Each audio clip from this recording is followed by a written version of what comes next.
I'm about to tell you how I almost died in a suburban shopping mall yesterday. Not from a freak accident or a heist, but from my own spectacular inability to plan ahead. It was December 24th, 2 p.m. The sun was shining, people were probably at home sipping cocoa. And I was sitting in my car, staring at my steering wheel, realizing I had forgotten the one person you absolutely cannot forget, my mother. This should have been an easy task, but of course, it wasn't. It became a full-blown odyssey into the heart of consumerist darkness. Buckle up, because if you've ever felt the cold sweat of a last-minute shopper, this is your story too. The parking lot was my first hint that I had entered a different dimension. It wasn't just a parking lot. It was a post-apocalyptic wasteland where the only currency was a spot within a half-mile radius of the entrance. I spent 40 minutes circling like a vulture. Saw things. Man.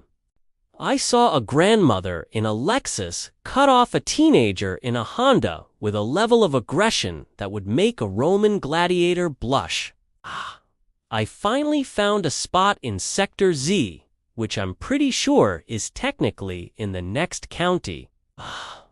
As I walked toward the sliding glass doors, I felt like a soldier heading to the front lines. The moment I stepped inside, the sensory assault began. You know that specific mall at Christmas smell? It's a mix of expensive perfume, floor wax, Auntie Anne's pretzels, and the collective anxiety of 10,000 people who also forgot their moms. And the music. Oh, the music. All I Want for Christmas Is You was playing again. I swear, Mariah Carey's high note has been scientifically engineered to trigger a fight-or-flight response in my brain at this point. I had no plan. I was just a man with a credit card and a dream of not being the disappointing child this year. I headed for the department stores. It was a maze of red and green tinsel. I found myself in the home and decor section, staring at a high-end toaster. Does Mom need a toaster? I asked myself.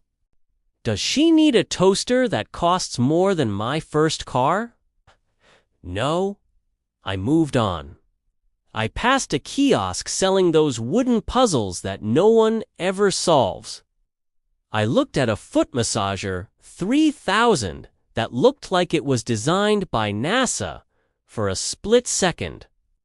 I actually thought, yeah, Mom wants her feet vibrated by space technology.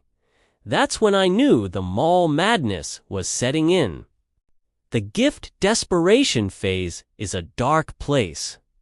It's that moment when your standards drop faster than the temperature in January. I found myself in a boutique that smelled entirely like lavender and expensive soap.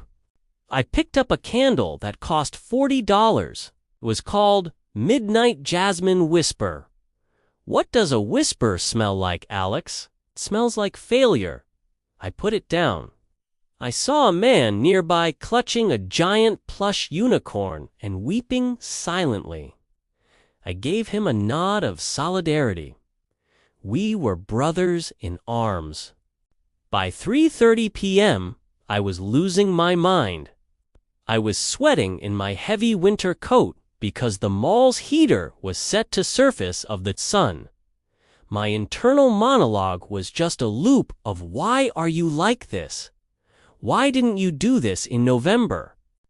I eventually found a nice leather-bound journal and a high-end set of tea. It was classy. It was safe. It said, "I love you, Mom, and I also have no idea what your hobbies are anymore." Then came the climax, the line. It wasn't a line. It was a slow-moving migration of the damned. I stood behind a guy who was trying to return a broken blender without a receipt, and in front of a toddler who was using my leg as a napkin. I had 40 minutes to contemplate every decision I've ever made. I looked at the impulse buy section near the register. Tiny flashlights, flavored lip balms, world's best boss keychains. I almost bought a keychain. The madness was winning. When I finally reached the register, the cashier looked like she had seen the end of the world and wasn't impressed. I paid, grabbed my bag, and practically ran for the exit. As I stepped back out into the cold air, I felt a strange sense of triumph. I had survived. I had the goods. The insight hit me as I was walking back to Sector Z. We do this every year. Turn a season of peace and joy into a high-stakes endurance test. You wait until the last second because, deep down, maybe we like the drama. Or maybe we're just all collectively bad at being adults.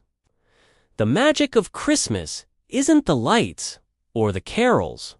It's the fact that we can go through that level of hell and still show up at dinner with a smile and a wrapped box of tea. I got home, wrapped the gift badly, and realized that Mom probably wouldn't have cared if I just brought a card. But the Odyssey was part of the gift.